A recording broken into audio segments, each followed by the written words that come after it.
Сьогодні ми провели переговори з моїм колегою і другом Єпе Кофодом, міністром закордонних справ Данії. Well, today we had the negotiations with my counterpart and my good friend Jeppe Kofod. Зранку ми разом відвідали Ірпінь, і Єпе на власні очі зміг переконатися, що таке Росія і як вона воює проти мирних жителів. Today in the morning we went together to a small city of Irpin, and my counterpart has managed to see in his own eyes what are the actions of Russia and how Russia wages the war Against civilians. against civilian citizens. Данія завжди підтримувала Україну. Я переконаний, що після сьогоднішнього візиту ця підтримка дедалі зростатиме. З початку повномасштабного вторгнення Данія стояла пліч-опліч з нами і в політичному, в оборонному, у фінансовому та гуманітарному блоках. Denmark has always been supporting Ukraine, not only with words, and Denmark was always standing shoulder to shoulder with Ukraine, extending the support, both political, defensive, financial, and humanitarian. Я не буду вдаватися в деталі тієї підтримки, яку вже надала Данія або яку планує надати.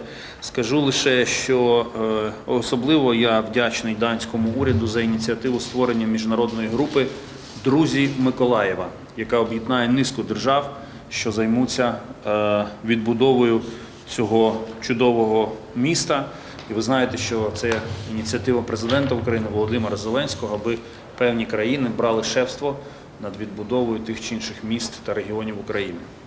Now, I'm not going to go too much into details about the assistance and support that has already been provided by Denmark and the assistance and support that Denmark is planning to provide to Ukraine.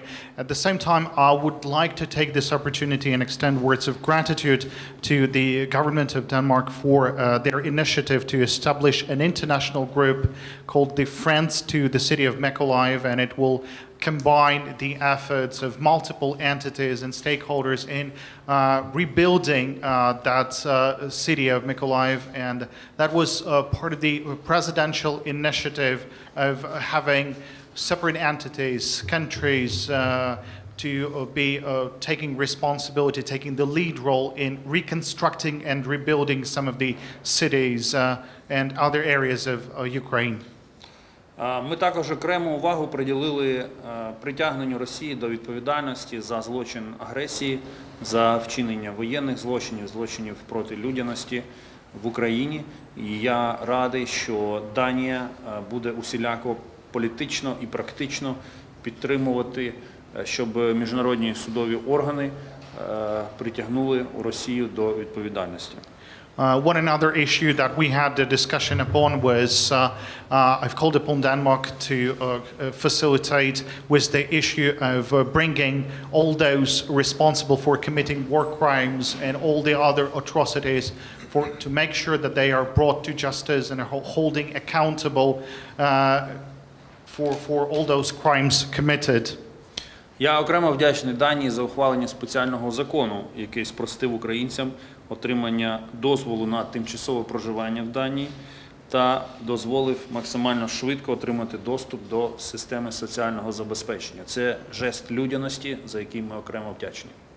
And I would also like to take this opportunity and extend words of gratitude for approving a special law in Denmark that facilitated the process or the mechanism that allowed Ukrainians to receive a temporary residence permit as well as to gain access to the system of social protection. That's a special gesture that we feel highly appreciated for. Але будемо відверті, є три питання, від яких залежить перемога України у цій війні.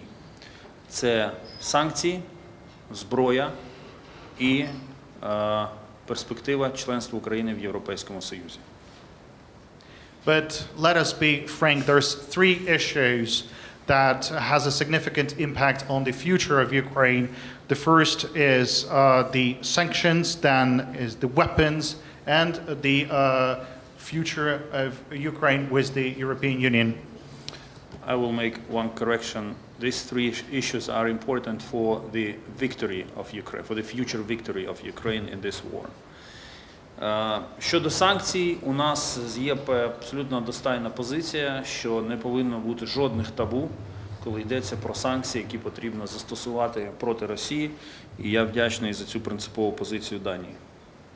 Now, on the issue of sanctions, I would like to underline that we have a joint, a common position that there should be no reservations or limitations when it goes to what sort of sanctions could be imposed against Russia.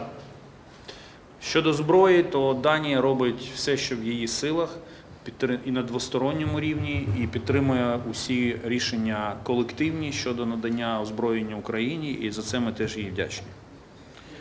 Speaking on the issue of weapons, I would like to say that Denmark is doing whatever possible, both at the bilateral level and multilaterally. It supports all decisions with regards to the supply of weapons to Ukraine. І нарешті Європейський Союз. Ця війна триватиме проти України і проти всієї Європи, триватиме до тих пір, поки Путін вважатиме, що Україну залишили на роздоріжжі. І саме тому Європейський Союз має продовжити той курс, який він взяв після 24 лютого, і сприяти максимально європейській інтеграції України. Найближче рішення, на яке ми очікуємо, це надання статусу Україні, статусу кандидата на членство в Європейському Союзі. Питання членства України в ЄС – це в буквальному сенсі питання війни та миру в Європі. And speaking on the war, I'd like to say that this war is not only against Ukraine, it's also the European interests are at stake at this point. So it's important to understand that Ukraine is not on this crossroads. Ukraine is not left at this crossroads. And it's also very important that those paths that the European Union has taken after the 24th of February, this path should continue, and the decisions should be facilitated with regards to providing Ukraine with the candidacy status, and the EU membership for Ukraine is crucially important at this point. Ukraine's membership in the EU is a matter of peace and war in Europe, if I may. Thank you. Jeppe, please. Well, thank you so much. And listen, first of all, I'm very pleased to be here in Kiev. And first of all, thanks to you, my friend Dimitro, for receiving me so kindly, so much hospitality, and our very useful meetings today, and the assistance also of you and your team. Дозвольте мені перш за все подякувати своєму колезі за гостинність, за те, що нас прийняли тут в Києві, і також хотів би подякувати за усіляку допомогу із організацією цього візиту. And I recall during a phone call conversation we had a few months ago, you said that you looked forward to welcome me back in Kiev, and finally we made it. After so many terrible and awful things has happened to your country in the meantime, I'm really honored to be here again. Я згадую наш телефонний дзвінок, який відбувся кілька місяців тому, і тоді вже казали, що ви з нетерпінням очікуєте на мій наступний візит. І я дуже радий, що після усіх цих складних часів, після усієї цієї складної ситуації, яка відбулася в Україні, я зрештою отримав нагоду, отримав можливість повернутися до Києва і, як ми тоді говорили, ще раз зустрітися. The purpose of my visit today has primarily been to hold political conversations with Dimitro and to reopen also the Danish embassy here in Kiev, and I'm very pleased and thankful to the embassy, the staff, that we can do that, to show both in words and in deeds that we stand united with Ukraine after the Russia's unprovoked, unlawful, unjustified aggression against your beautiful country. І я хотів би зазначити, що з одного боку мій візит дозволив мати можливість поговорити з моїм колегою з України. З одного боку, з іншого боку, ми також відновили роботу нашого посольства. Це свідчить про те, що Данія надає допомогу не лише словами, але і практичними діями. І я дуже дякую також співробітникам посольства за те, що вони долучилися до цього заходу. And the reopening of our embassy earlier today is a very important step in the right direction. It is a strong signal and will make it easier for us to take care of our common interest, Denmark here in Ukraine, and to further strengthen the cooperation and partnership that we have talked so much about and that we now have to implement. Я також хотів би відзначити, що відновлення роботи посольства, воно надсилає такий дуже потужний сигнал. Воно свідчить про те, що ми матимемо можливість подальше і більш тісно розвивати наше співробітництво і забезпечувати тісні контакти. And we discussed the current situation in Ukraine in light of terrible war waged by Russia with large-scale destruction, numerous atrocities, war crimes, human rights violations, and I was also very appalled by the situation in Ukraine. We went there to see how the Russian has a past of death and destruction after their attacks. And I want to commend Ukrainians, people, army, you all standing up against these atrocities, fighting back, fighting for your freedom in a way where we all just can admire it and say that we will support you as much as we can. Я також хотів би зазначити, що сьогодні ми мали можливість обговорити поточну ситуацію, обговорити ті жорстокі дії, які вчинялися з боку росіян, також поговорити про ті порушення усілякі, зокрема порушення і прав людей, і вчинення усіляких інших злочинів. Сьогодні ми мали можливість відвідати також Ірпінь, і я подивився на свої очі, побачив ці руйнування, які було вчинено. І таким чином ми маємо можливість в подальшому обговорювати заходи підтримки і допомоги. And we need to do it on all tracks, continuing stronger sanctions against Russia, continuing support to Ukraine, including the relevant weapons, and continuing also the process to collect evidence and hold perpetrators accountable.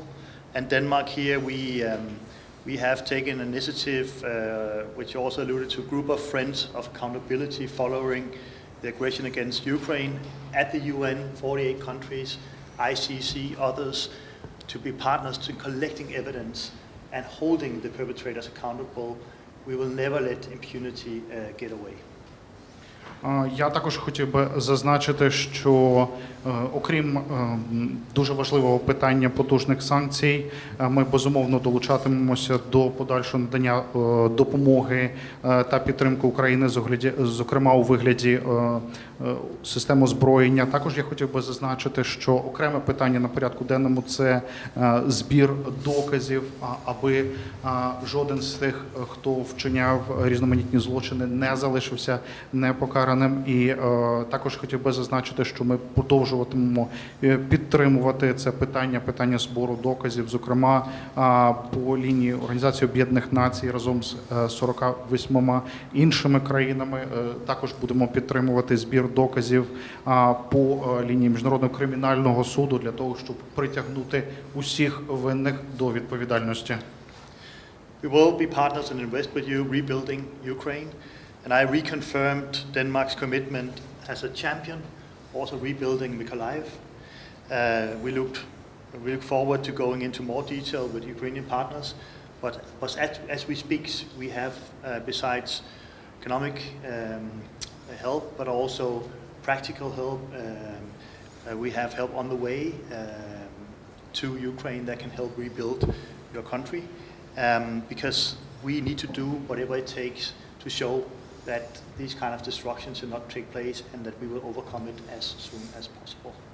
Я також хотів би зазначити, що ми будемо долучатися до процесу відбудови України, і Данія очолить чи виступить провідною країною з питань відбудови міста Миколаїв. Разом з нашими партнерами будемо займатися відбудовою цього міста. Я також хотів би зазначити, що дуже важливим, окрім практичної допомоги, є також і усіляка економічна допомога. І, зокрема, ми опікуємося різними питаннями, різними напрямками по цій допомозі. Частина з тої допомоги, яку ми виділяємо Україні, вона вже відправлена, тобто вже дуже скоро має прибути до України, тож ми будемо усіляко долучатися до процесу відбудови України. We'll continue supporting militarily, humanitarily, rebuilding. We have already provided more help to Ukraine for more than 200 million euros, including, of course, a lot of weapons. And we are willing to continue our support, and we're willing to support Ukraine in the fight against Russia. We will also urge Russia immediately and unconditionally withdraw from your country. This is a war, a legal war of aggression that is putting so much harm to people here in Ukraine. And we all have to thank you and the Ukrainian people for standing up for the freedom of Ukraine, but also for the freedom of the whole of Europe, and for a rule-based system where countries should have the right to live peacefully side by side and not being attacked by a brutal invader. So thank you so much for receiving me here. Thank you. Million. 200 million. Я також хотів би зазначити, що по лінії гуманітарної допомоги Данія долучатиметься до подальшого забезпечення гуманітарної допомоги. На ці потреби вже наразі виділено понад 200 мільйонів євро. Я також хотів би зазначити, що ми безумовно закликатимемо на усіляких майданчиках про необхідність обов'язково відведення російських військ, оскільки це незаконна війна, оскільки це війна, яка відбувається з порушенням усіляких законів. Я також хотів би зазначити, що це війна, яка безумовно загрожує свободі, і я вважаю, що ми будемо усіляко допомагати для вирішення цієї війни. І що також хотів би зазначити, що дуже важливо, аби країни діяли, аби країни вчиняли свої заходи відповідно до діючого законодавства. And the first question goes to the Danish media. Hello, Minister Kuleba, Anna Garslev, Danish Broadcasting Corporation. You have stressed the importance of a future Ukrainian membership of the European Union, even though you have a war going on. Isn't that a bit unrealistic, given that it normally is a very long and complicated process and the aspiring countries have to answer to a lot of demands and live up to that? Питання від датського ЗМІ. Скажіть, будь ласка, ви наголосили сьогодні про те, що дуже важливо наразі для України отримати членство у Європейському Союзі. Питання, наскільки реалістичним це має бути, оскільки це дуже складний процес, оскільки країна, яка висловлює своє бажання долучитися до Європейського Союзу, має відповісти на чимало запитань, має відповісти чималій кількості вимог, стандартів, то наскільки це реалістично? Well, this war could have been avoided if President Putin did not have an illusion that Europe does not need Ukraine. This was one of his miscalculations. He believed that because EU was so reluctant to even recognize the European perspective of Ukraine, then it will not stand by Ukraine in times of the Russian aggression. And he was mistaken on that. This is the mistake and that he made. Because since the very first hours of the aggression, we saw a very resolved action by the European Union, and I would like to commend Denmark for pushing for that inside of the European Union. And EU stood for Ukraine. And the European perspective was immediately granted to Ukraine, like a couple of weeks after the invasion began. So this proves that everything is real. What seemed to be unreal 2 months ago became a reality. Ukraine's European perspective was recognized. Second, we understand there is a road to the membership where a lot has to be done. While what we are talking about now is the legal fixation of the fact that Ukraine belongs to the common space with other EU countries. And this is given with the status of the candidate. Candidate status does not mean membership by default, but it legally puts you on track. And this is why it is so important. And third, I hope everyone understands that here in Ukraine, we fight for our right to exist because Putin hates us and doesn't recognize our identity. But we also fight for the values which Ukraine and the European Union share, because we are rooted in the same values. And the more successful and European Ukraine will be, the safer you, Danes, and other nations in Europe will feel. No one is interested in having Russia on your border, right? You don't like, as Jeppe and I discussed today, when Russian planes cross the Danish airspace. It's because he feels emboldened. He needs to be put in his place. And this is why I'm saying that membership of Ukraine in the EU is a matter of war and peace. If Ukraine is part of the EU, if we stand firmly for each other, then there will be peace. If this unconstructive ambiguity about the belonging of Ukraine continues, there will be war. And finally, while I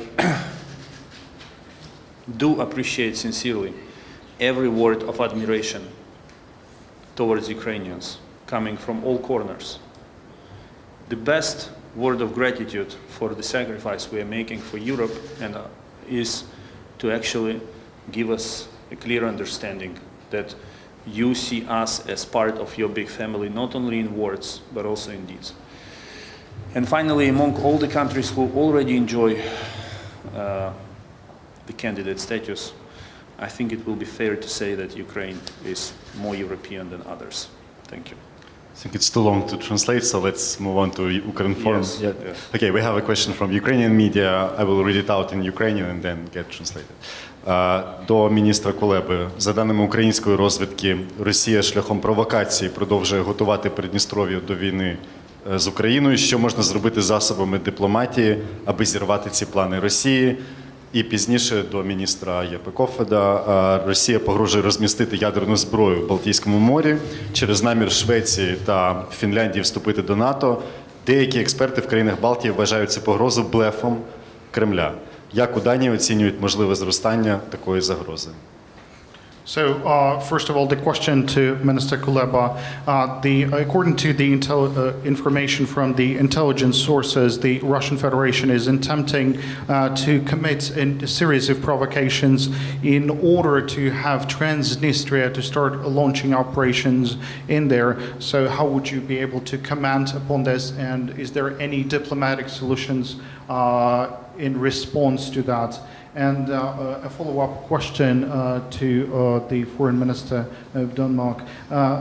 Russia is currently, as part of their attempts to intimidate and to frighten the international community, they are frightening to deploy the nuclear weapons in the Baltic Sea as the response to a possible decision of Sweden and the other countries to seek membership with NATO. How would you comment this? Minister Kuleba.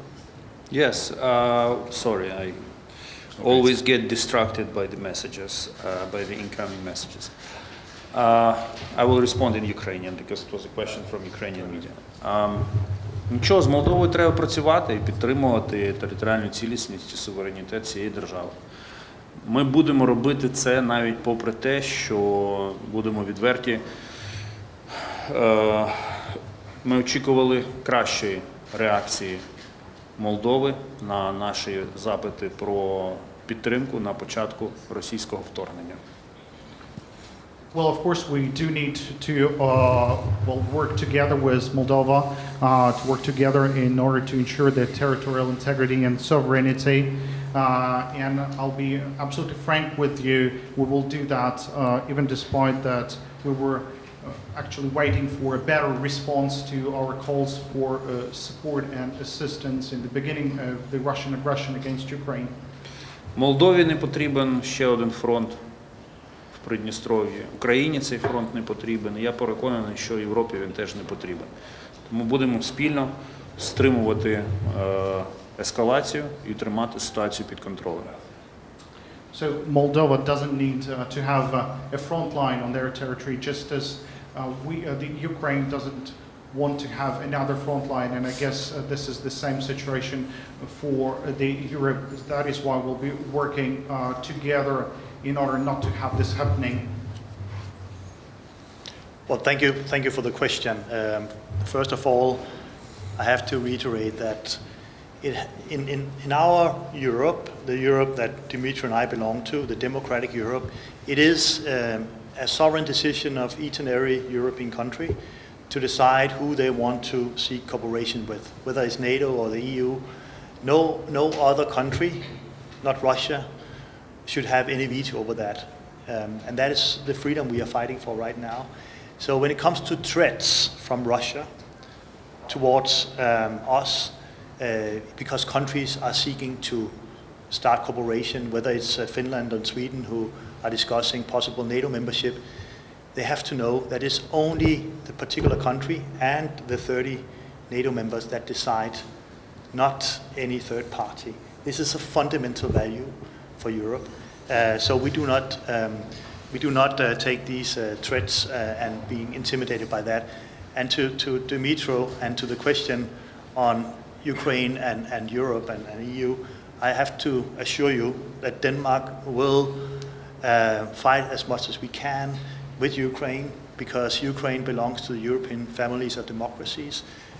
We already before the war, Ukraine was our biggest neighborhood program country, biggest recipient of support on a whole area of issues, reforms, fighting corruption, youth, green energy, media pluralism, anti-mining, and so on. And we want to continue that until Ukraine is fully free again, and the sovereignty and territorial integrity of Ukraine is respected. And EU has to play a very key role here. We will be partnered with you and we'll discuss this further, the request.